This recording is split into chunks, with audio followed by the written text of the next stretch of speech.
Jan 12, avalanche gear, ready to go. Now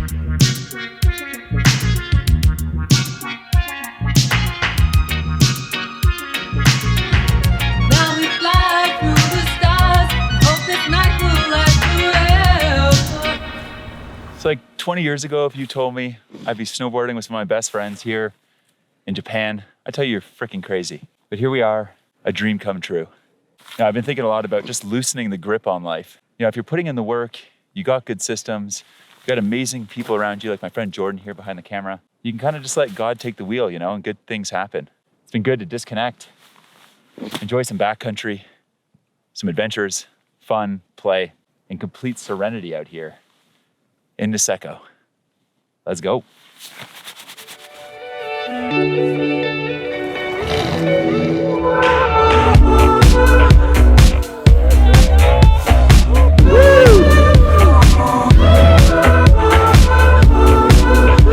That's how we do it.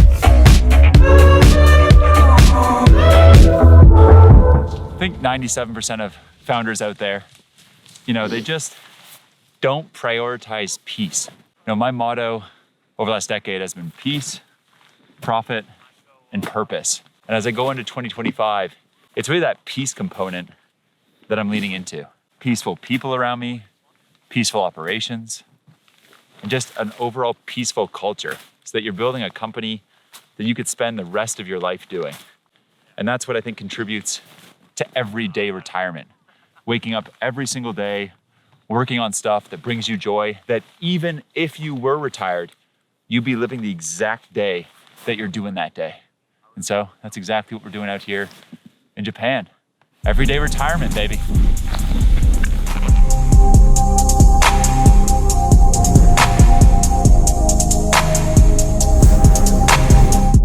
All right, so this morning, woke up, started kind of planning out the future vision for this channel and for the video side of the Founder Us brand.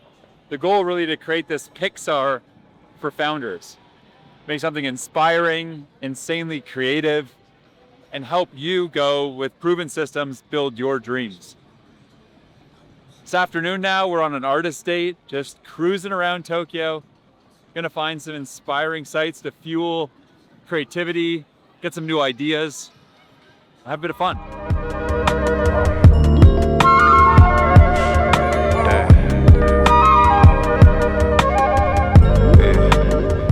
You gotta pinch yourself, you know? What a city, what a life, being able to travel the world, work from anywhere. This is living.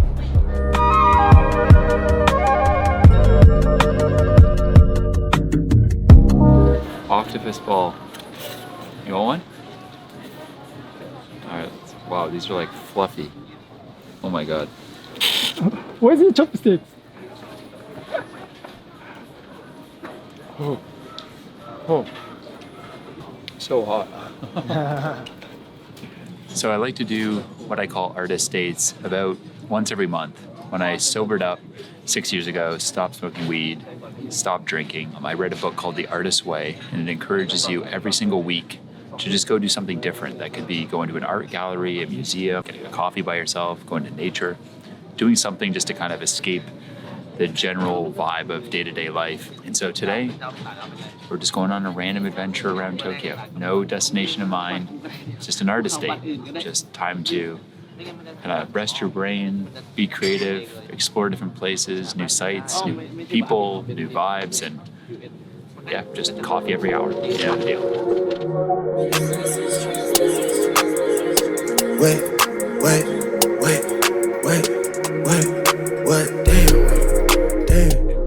So one of the things I think is like crazy about when you're building an audience is not just the fact that, you know, you can find customers and, you know, you can grow an audience and a community for your business, but that just, yeah, you can have random encounters with cool people.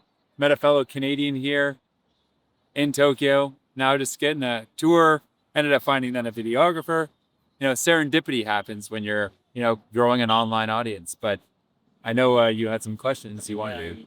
If you were starting out, what systems would you set in place for maximum success? I talk about it all the time, but growing an audience, building an online personal brand, literally changed my life. And it's something that when I look back on my career, I regret not doing it sooner. And so organic content on things like YouTube, Instagram, X, LinkedIn, doing it in a way that it's not just enjoyable, but is scalable over time so that you can have fun, be an artist online, and share your message with a bunch of people and connect with folks. So When you were building your first business, if you were going to create content then, what kind of content would you have created? you don't need to create necessarily. It's more just documenting, right? Documenting your journey. What are the challenges you're going through? What are the wins that you've had? What did you learn this week? Not overthinking it. I think the thing that stops a lot of first-time creators is that they feel like they're not good enough or they don't know enough about business to start making content. If you were first starting out, how would you have approached content creation? What a lot of people, I think, get tripped up on is that they think they need to have it all figured out at the get-go, right? The truth is that you launch and then you figure it out. Like the process of actually just taking action, putting content out there, making mistakes, looking like an idiot. It's the process that then allows you to learn what your voice is, what your message is, what your mission is even, right? So same thing on YouTube. I just kind of, versus starting and being like, oh, I need to be at 10,000 subscribers in 6 months. I just told myself, I'm going to make 100 YouTube videos that I'm proud of. They could be around my interests, my passion, my strengths, different experiences I'm going through, personal stories, just experimenting, right? The truth is, out the gate, you're likely not going to know what your niche is. You're not going to know what topics you maybe want to talk about. And that's okay. I think it's just getting going and remembering too that you can change your niche any day. Amazing. Yeah. Thanks so much. Yeah, of course. Here we go. That was awesome. It's good.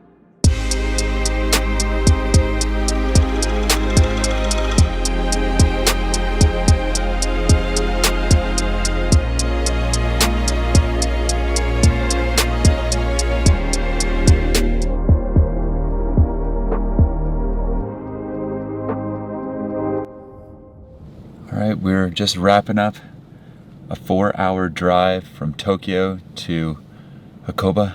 Got about 4 or 5 days of backcountry snowboarding coming in. We are in for an adventure to say the least.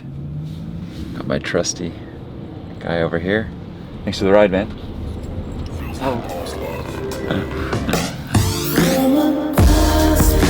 All right, here we go.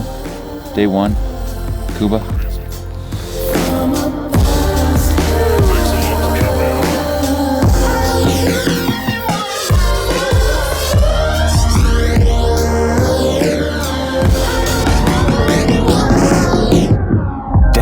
Ever been the experience of a lifetime.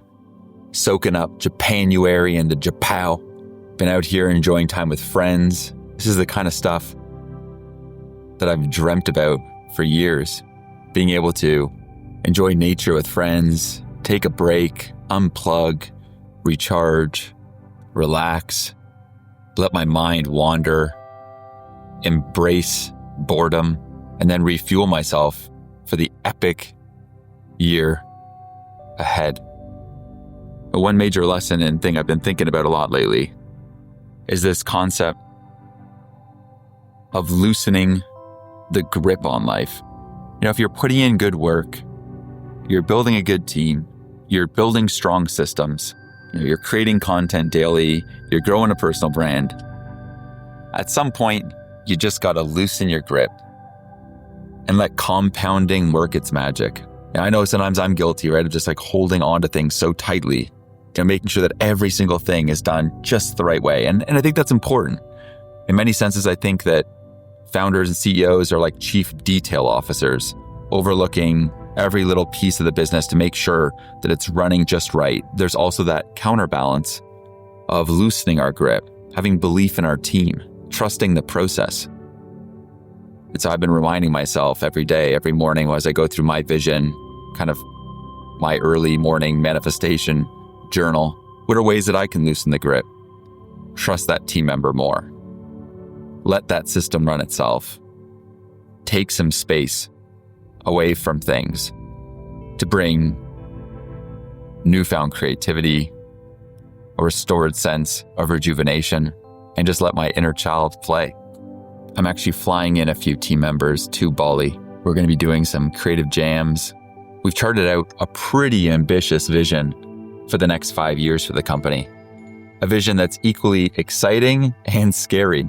because in some senses, it's really pushing us to levels that I don't think any of us had previously thought possible. But that's the fun of it all, right? So I figured instead of going and, living in a world where August 2025, the year's going, we're halfway through it, and we're looking at each other going, man, we're not quite where we needed to be, not quite where we wanted to be. We're not doing it big enough. I figured, let's not even allow that moment to happen. I don't even want to exist in a world where that conversation is even possible. So I asked myself, well, how do I avoid that conversation in August then, right? How do we make sure that we're attacking this year? We're hitting the ground running. The momentum is palpable. And I figured, well, just bring the people together. Bring the legends to Bali. We are going to be jamming on the upcoming experiences that we're running for founders, the new systems that we're launching inside of Founder OS, the new team members that we've brought on board and making sure that they're onboarded, new team members that we're hiring, which we have about 5 open roles right now. And so things are growing, things are moving. But growth isn't the goal here. For me, what fires me up is the art of entrepreneurship. I want to build something that's beautiful, that's inspiring, that stands for craftsmanship, obsession, and next level quality. And quality, to me, is about the details. It's about every interaction, every email, every pixel, every piece of content, every word. Because when you stack up each of those details, that's what creates an emotion. So follow along. We got some cool stuff planned. Life is good.